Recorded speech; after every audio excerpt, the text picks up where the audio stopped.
প্রতি পরিবারকে আমরা রাষ্ট্রের পক্ষ থেকে একটি ফ্যামিলি কার্ড দিব। এখন জিজ্ঞেস করতে পারেন, এই ফ্যামিলি কার্ডটি কি? এই ফ্যামিলি কার্ডটি হবে সেই পরিবারের মায়ের নামে, বা সেই পরিবারের যে গৃহিণী থাকবেন তার নামে এই ফ্যামিলি কার্ডটি হবে।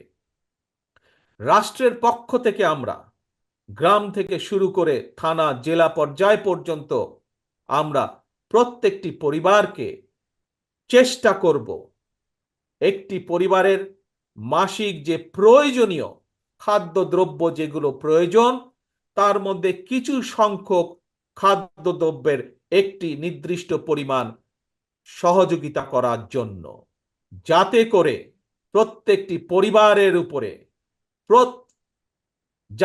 প্রত্যেকটি পরিবার মাস শেষে রাষ্ট্রের এই সহযোগিতা পেলে কিছুটা হলেও তাদের স্বস্তি বোধ হয়, কিছুটা হলেও তারা নিজেদের যে সেভিংস, নিজেদের যে সঞ্চয়, সেটির পরিমাণ বৃদ্ধি করতে সক্ষম হয়।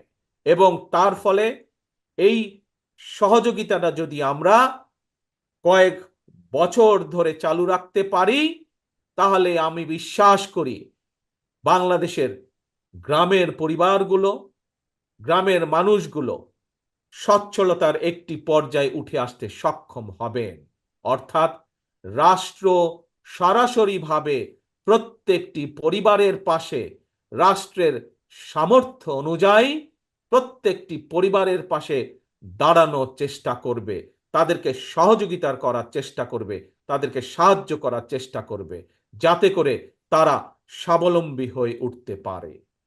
প্রিয় সহকর্মীবৃন্দ, দেশ এবং জাতির ব্যাপারে, দেশ এবং জাতিকে নিয়ে একজন রাজনৈতিক কর্মী হিসাবে আমার আরো কিছু পরিকল্পনা আছে, যেই পরিকল্পনাগুলো পর্যায়ক্রমিকভাবে আমি আপনাদের সামনে ধীরে ধীরে তুলে ধরব। আজ একটি পরিকল্পনার কথা আপনাদের সামনে তুলে ধরলাম, ফ্যামিলি কার্ড। এবং এই কার্ডের, আমি আগেই বলেছি, এই কার্ডটি কার নামে হবে? এই কার্ডটি সেই পরিবারের গৃহিণী, 4 জনের একটি পরিবার, রাষ্ট্রের পক্ষ থেকে সহযোগিতা প্রদান করা হবে। এবং এই ফ্যামিলি কার্ডটি হবে সেই পরিবারের মা বা সেই পরিবারের যে গৃহিণী থাকবেন তার নামে, যাতে করে আমরা বাংলাদেশের অর্ধেক জনসংখ্যার অর্ধেক হচ্ছে নারী, যাতে করে আমরা নারীদের ক্ষমতায়ন বৃদ্ধি করতে পারি, যাতে করে স্বাবলম্বী করে তুলতে পারি আমরা বাংলাদেশের মা বোনকে, সেটিও হবে তার অন্যতম একটি লক্ষ্য এই ফ্যামিলি কার্ডের।